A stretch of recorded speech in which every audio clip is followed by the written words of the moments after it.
Okay, so I'm always practicing finding a better mood, just what we all talked about.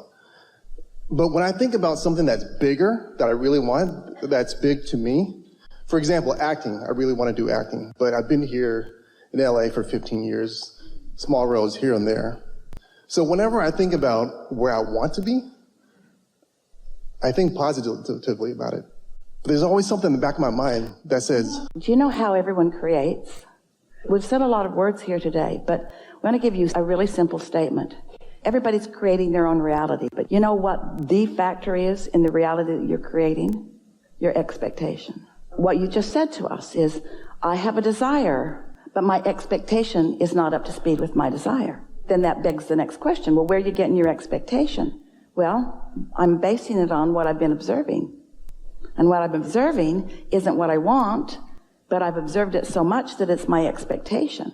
So that suggests that you want to look someplace else. Jerry and Esther have a dear friend. She's a psychologist, a coach, a counselor, a really good one. And she lives on the East Coast. She's mostly retired now, but years ago when Esther had more time and they were allowing telephone conversations through Esther with others. And this woman called on a regular basis. And sometimes she would talk about something that was happening with someone that she was wanting to help. One of her clients who was a particularly stubborn case. And so she would want our point of view on what was the path of least resistance to help them find a breakthrough. And she discovered through one of our processes that if she would write a story, like a script, of their experience, so that it took a dominant place in her vibration, so that she believed the story she was writing about them more than the story that they were telling her, that as she hooked in with her inner being's point of view, she had more power of influence. And then in her conversations with them, she could bring them into expecting better things for themselves.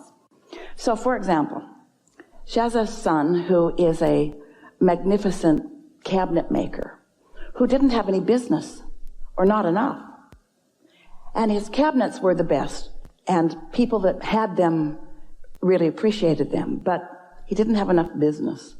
And so his mother, who had been listening to him complaining about not having enough business for many years, his business was 10 years old, heard us one day saying, you cannot let your expectation about his business be based upon what's been going on or even what is going on, because there's a vibrational version of it that we'd like to tell you.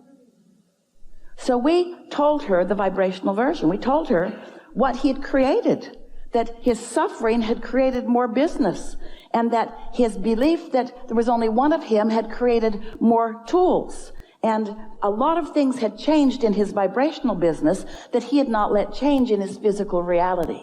So his expectation was stuck in a place that wasn't serving him, but his inner being's expectation was a whole other story. So we told her that story, and then she began writing that story. She wrote it down. She didn't use her computer. She wrote it longhand. Every day, she wrote for a few minutes about that new story. And it was less than 1 week before his telephone started ringing. Now, why is that? What is this power of influence? In this case, we're talking about a mother having positive influence when she changed her expectation about her son.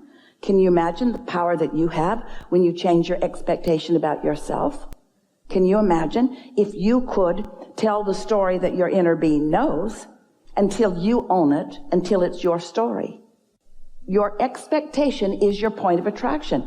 And you can tell by the way you feel whether you're in sync with the story that your inner being is telling or at odds with it on every subject. So you want to ask your inner being for their story, for their version of you as an actor, if you still care about that, because your inner being has a story to tell. And if you believe that your inner being exists, and you believe that your inner being has a perspective, and you're willing to listen to the expectation, listen to the story that your inner being tells you, and you're willing to practice it until it's the dominant vibration within you, then what you're outputting will be in sync with what your inner being is outputting, and what comes to you will reflect the change in your expectation. We used to talk about bridging beliefs, but it's a more powerful word. Change your expectation. Practice an expectation that pleases you.